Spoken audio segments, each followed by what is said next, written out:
What's up, everyone? My name is Sean, Aaron.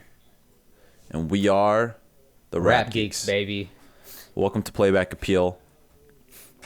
Today, we're discussing a Bay Area classic, and as you guys might know, Aaron and I live in the Bay Area, so we needed to do one that represented not where we're from, but where we stay. Yeah, man. Let's get into it. Actually, before we get into it, how you doing, man? A lot of stuff's going on in the world. How are you doing during this time? Dude, I feel like I almost feel weird recording this right now just because there's almost this feeling of the only thing that needs to be talked about is what's going on right now as far as racial injustice or riots, and I almost feel irresponsible recording this knowing what's going on in the world. Yeah, no, I feel the same way. And I'm not, and I had to try to preface this that what we're doing right now by making a video about Zion I and their debut album Mind Over Matter is a celebration of black art. And as long as we're promoting this, and as long as we're pushing the message of this album, then I think we are doing justice. Right. That's a good way to put it. Great way to put it, man. How are you doing? I'm all right. Definitely, I second everything you just said. It's a lot of pain in the hearts of a lot of people, both in America and internationally. A lot of hate going on as well. Both things you got to fight through. You know what I mean? You got to fight through it, man. Right. So the album that we're going into today, as previously mentioned, is a record by Oakland-based hip-hop group. Should I also mention conscious hip-hop group, Zion I, and their debut album, Mind Over Matter. Mind Over Matter. Let me go over a couple facts of the group. So it consists of two members, one local Oakland rapper, Baba Zumbi, and originally from Texas, producer Amp Live. And funny side story, I actually used to, my first beat production software was on my Sony PSP from a game called Trackspad. That Amp Live was one of those cats that I don't know if he helped in the development, but he definitely was somebody that was in the Trackspad commercial that I watched and instantly fell in love with the product, and that's when I started making my first beats. That's where I started to learn to sample. So Amp Live and the team at Trackspad, thank you for getting me into production. You know what I mean? And there's another one I want to mention is that it exists of three members, as you mentioned, Amp Live mainly handling the production, Baba Zumi as the primary rapper, and there's also a DJ. His name's K Genius, and he is what contributed to probably a lot of the live and a lot of scratching that you hear all throughout this album, almost like a kickback to early 1990s, late 80s hip hop, in that they were able to add so many scratching and mixing elements into the album. Yeah. So far, these last two albums were just very hip hop. You know what I mean? As far as the hip hop that I grew up on, obviously the b-boying and the scratching is just like, for me, just really brings back a lot of my first, memories of the first few hip hop songs that I started actually listening to. So super, super refreshing, man. So this album was released on May 30th, 2000 on the label Ground Control Records, which is based in San Francisco. I'm not sure if they're still releasing any music, but definitely shout out to them.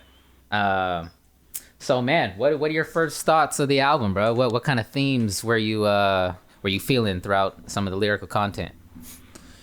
Yeah, it's interesting. First of all, as previously mentioned, I'm really happy we're doing an episode where we talk about a rap group from the Bay Area, and specifically Oakland. And Oakland, if you guys don't know, is kind of like the Bay Area is Brooklyn. It's a primarily it was historically a primarily African American place. A lot of arts and culture, even though San Francisco has kind of moved away from being an epicenter of bohemian lifestyle and art and culture. I feel like in many ways Oakland has retained that. And there has been actually quite a few hip hop groups that maybe not have broken outside of California, but let's talk about that. So there's Zion I, there's Hieroglyphics, there's Souls of Mischief, and you hear that Oakland influence in this, but it doesn't sound anything like what I think Bay Area hip hop sounds like today. Why do you think that's the case? Well, see, here's the thing, man. I break it out separately, bro. This is Oakland underground hip hop in the same way that Souls of Mischief, and then the collective Hieroglyphics is underground Oakland hip hop, and there isn't anything in the area or even in Cali that sounds like it. And you're from LA, so maybe you can speak on the LA underground scene, which maybe is multifaceted, has many different personalities. But Oakland hip hop tends to have the same feeling, and I think it's just because everybody in Oakland kind of maybe the lifestyle and that's specific to Oakland, and so that's why there isn't another place in Cali that sounds like that. Yeah, but Oakland hip hop as well has contributed to, we always think about Too Short, that East Oakland. We always think about E40, and a lot of that is from Vallejo as well. And so do you think that the sound that's kind of big right now, as far as hearing about the Pilos do you think that this kind of sound is more of a Vallejo sound, and then this Zion I music is more of an Oakland sound? Would you make that distinction or no? Yeah, I'm wondering what it is, and it may be, between Oakland and Vallejo, both very dangerous cities. I can't speak on which city is more dangerous, but the music that comes out of Vallejo is definitely tends to lean on the more heavy gun talk. Whereas Oakland, is a little bit more, as far as the underground hip hop scene, is a little bit more higher conscious.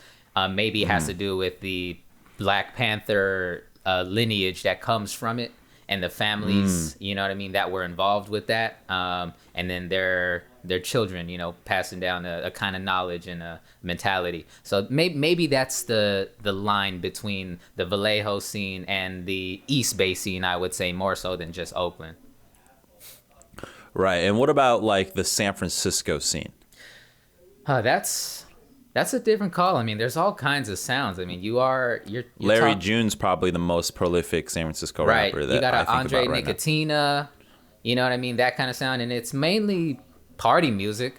Nothing that is, far on the conscious side, but nothing that's that's much more on the dangerous side, like the Vallejo, which is still a party kind of scene as well.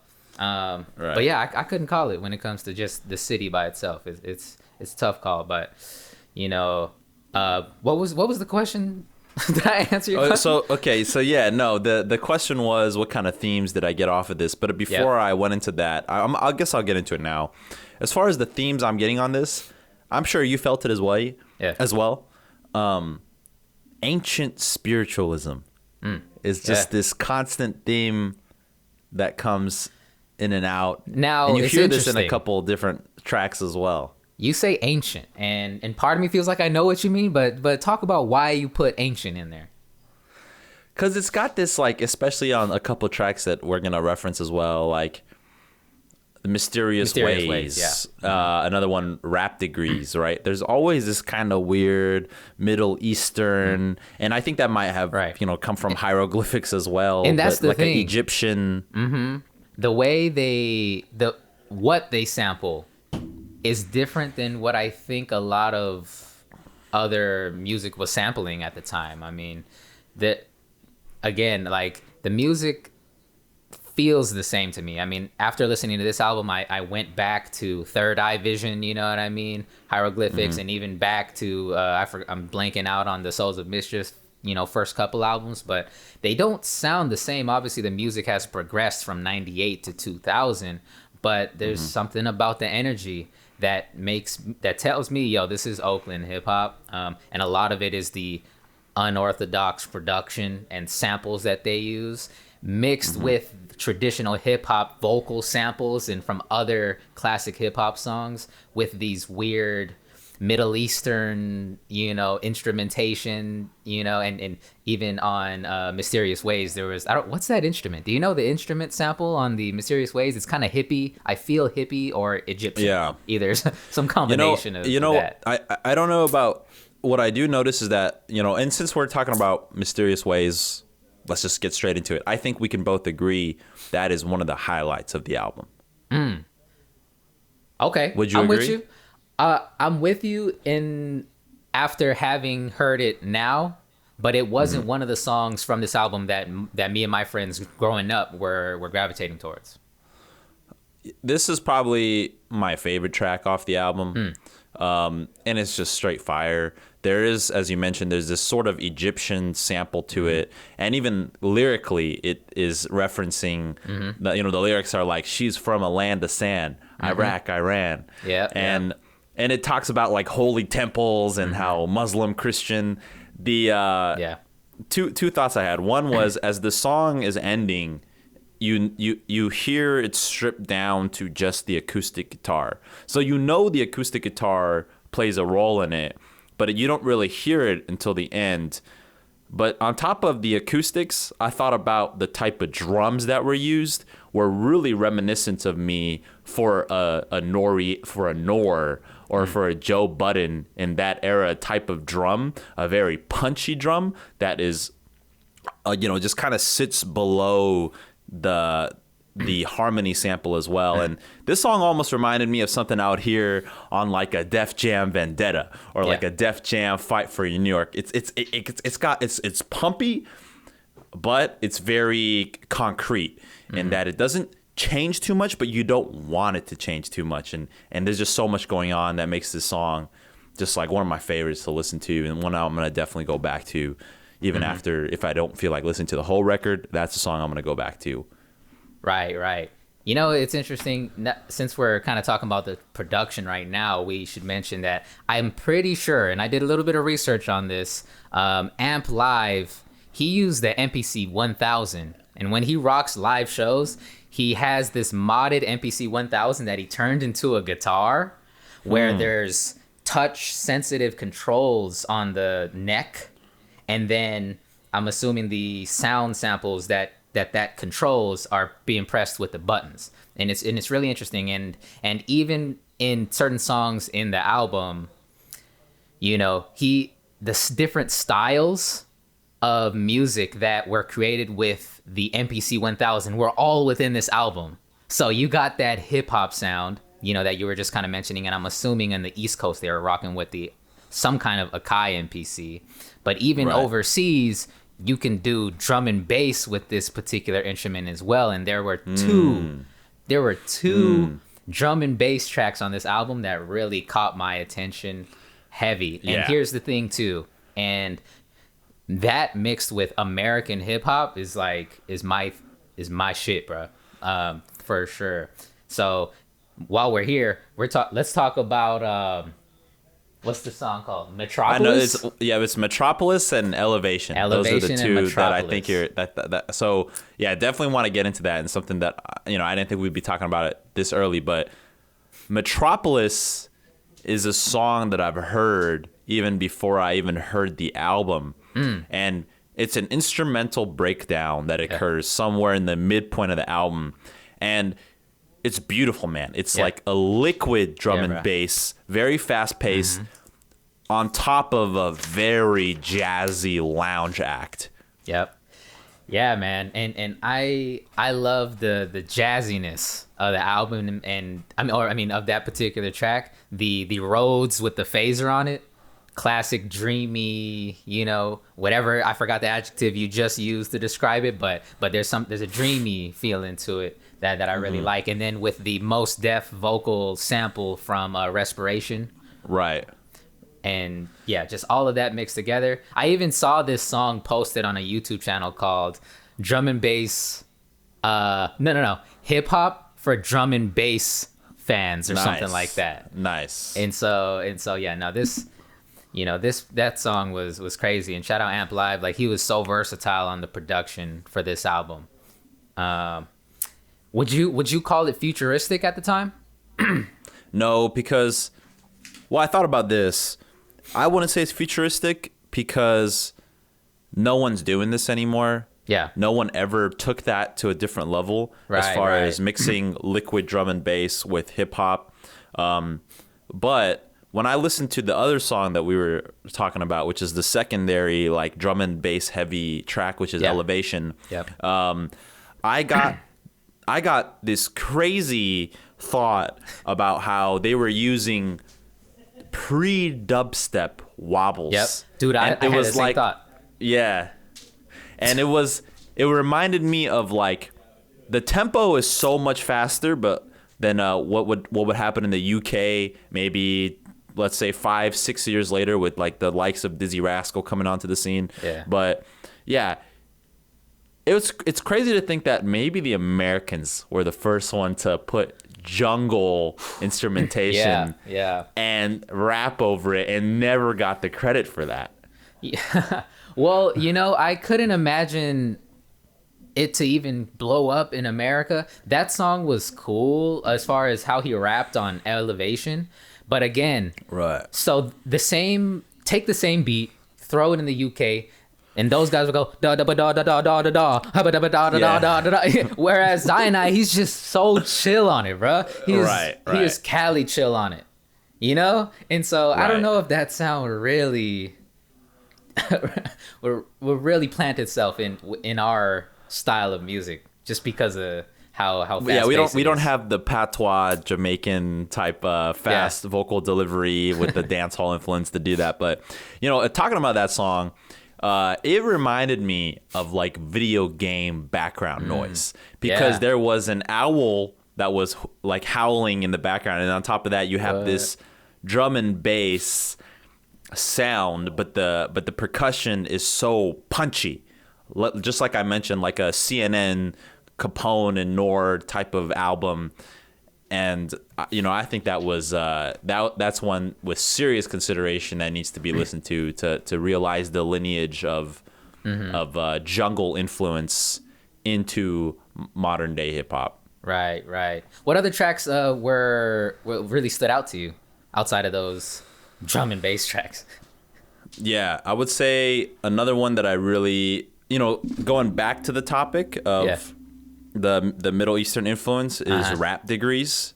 And what I really enjoyed about it is not only the decision to go with Middle Eastern type production, but the sitar, man. Yeah. Using the sitar in the track as the primary melody. Right. Yeah, I didn't even listen to that song that much. It didn't even stand out to me. Right.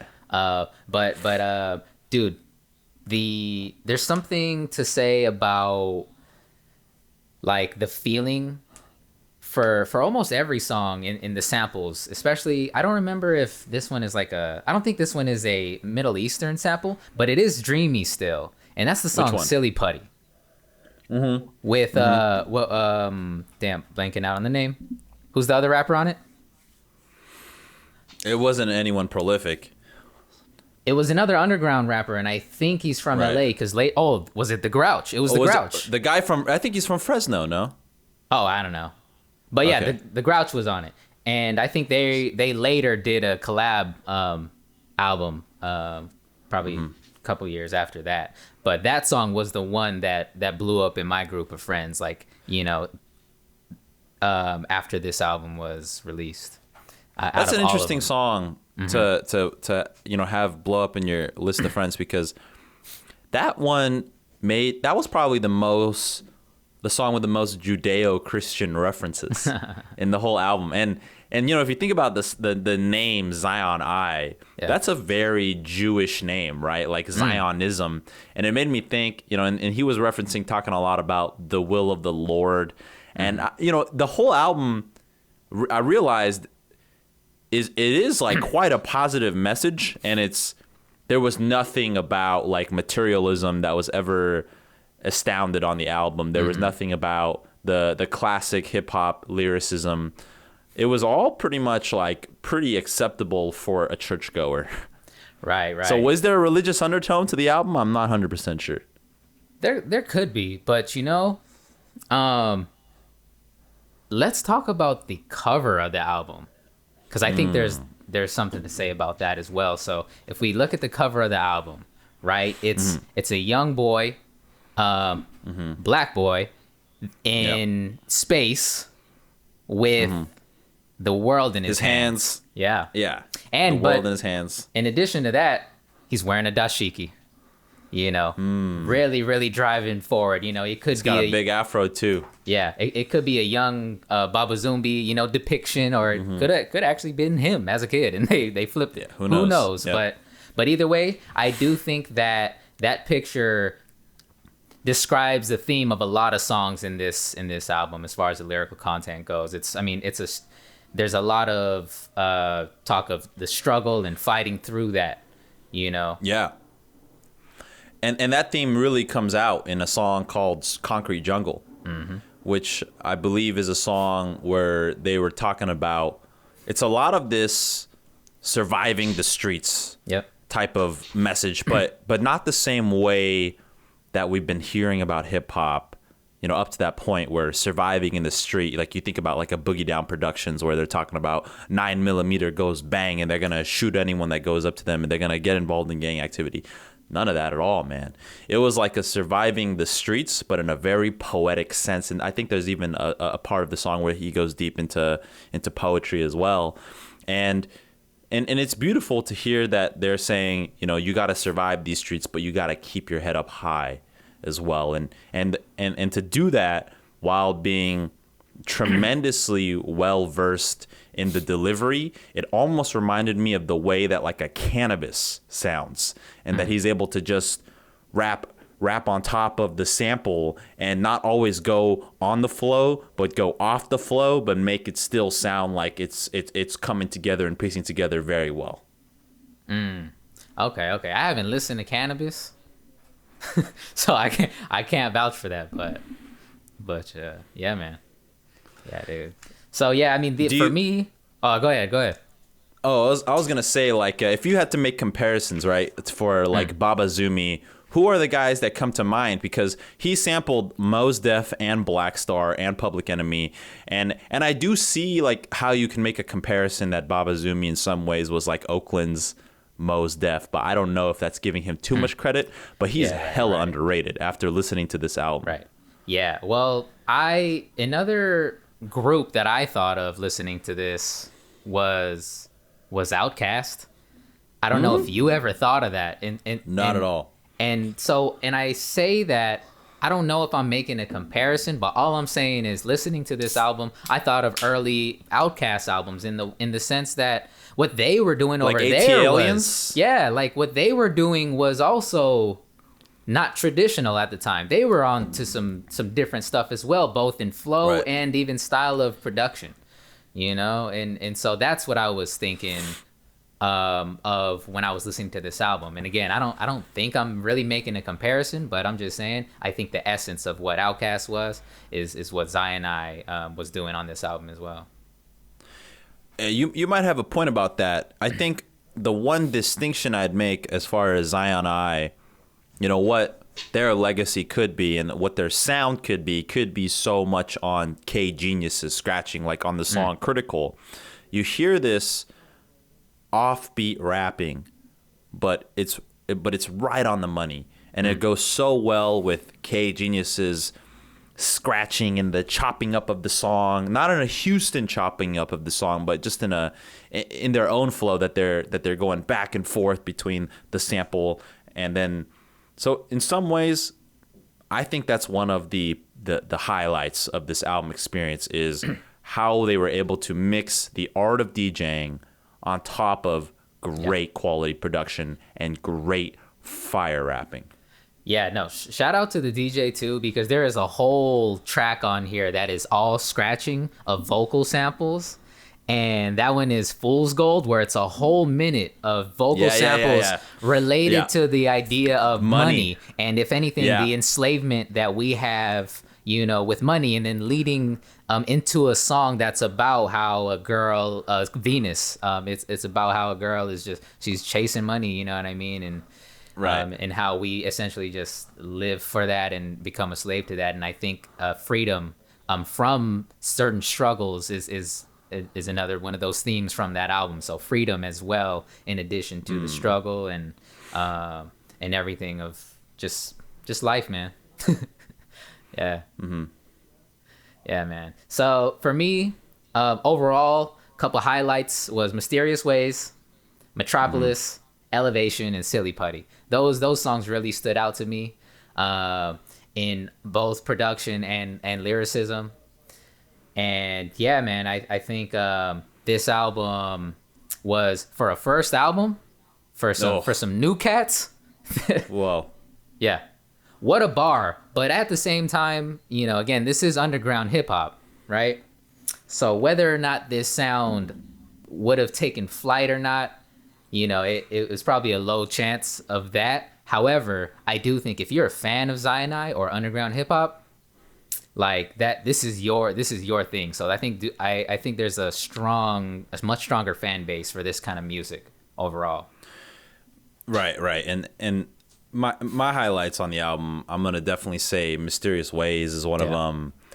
Critical, even the second track, Revolution, B-Boy Anthem, even though it's a song that I wouldn't even think to B-Boy about.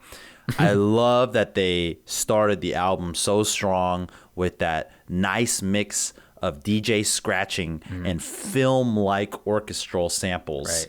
And yeah. And they were able to go from that to a song called A Little Change, which is just so chill. And Zion I's theme is that they are not heavy hitters by any means. They're thought-provoking hip-hop music in not only the lyricism, but the complexity of the production as well. And this music is something that when I hear Zion I think that I'm in some cafe in Oakland where a dude is on the mic and there's one dude who's maybe on a turntable, and they're just in a cafe downstairs with an audience of like 30 to 50 people, all really feeling and vibing to it. That's the vibe I get from this album. Right. Man, Oakland hip hop, bro. There's a strong personality to it, and it shows. And this makes me wonder, what is Oakland hip hop's fascination with Egypt? Because we looking at hieroglyphics. That's only two though. Well, no. We're looking at hieroglyphics, okay. Zion, the dance of turfing, which a big part of turfing is tutting. True. Which is an Egyptian. It's based on the hieroglyphic in that how they are moving, and even in the dances. Yeah. So and the samples, right. In both them. And so I'm wondering what that is. But I mean, that's probably the only, that's all I got as far as that idea of there's some kind of fascination with Egypt. Hey man, no one did the Egypt fascination more than Tyga.